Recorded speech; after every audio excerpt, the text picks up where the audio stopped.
ఇది గుమ్మడికాయ మీకు విలేజ్లలో బాగా దొరుకుతాయి.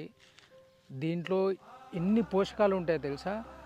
డయాబెటీస్ వాళ్ళకి సంబంధించిన వాళ్ళు కానీ, రక్తహీనత ఉన్నవాళ్ళు కానీ, బీపీ ఉన్నవాళ్ళు కానీ, దీంట్లో ఫైబర్ గుణం కూడా ఎక్కువ ఉంటుంది. ఇది బిగ్ బకెట్ లాంటి ఫ్రూట్, ఇది మీన్స్ కాయ. దీంతో శనగపప్పు కానీ చిక్కుడు పప్పు వేసుకొని మనం కర్రీ వండుకుంటే చాలా బాగుంటుంది. అండ్ వన్ మోర్ థింగ్, మీరు ఇంకోటి చేయాల్సింది ఏంటంటే, ఈ గుమ్మడికాయని పిల్లల్ని కని పెంచిన పెద్ద మనుషులు మాత్రమే కొట్టాలి. ఇది ఎవరు పడితే వాళ్ళు కొట్టి వండేది కాదు. అంటే పురాతన నుంచి వచ్చే ఆచారం అది. సో దెన్ ఆచారాన్ని మనం పాటిద్దాం, మనం కూడా ఆరోగ్యంగా ఉందాం. ఎలాంటి విటమిన్ అంటే కెమికల్ యూజ్ చేయకుండా స్వచ్ఛంగా విలేజ్లో పెరుగుతూ ఉంటాయి గాయస్.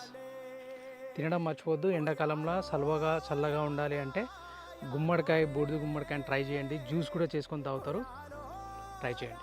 మళ్ళీ మరో వీడియోలోకి వద్దాం. అప్పటి వరకు జై హింద్.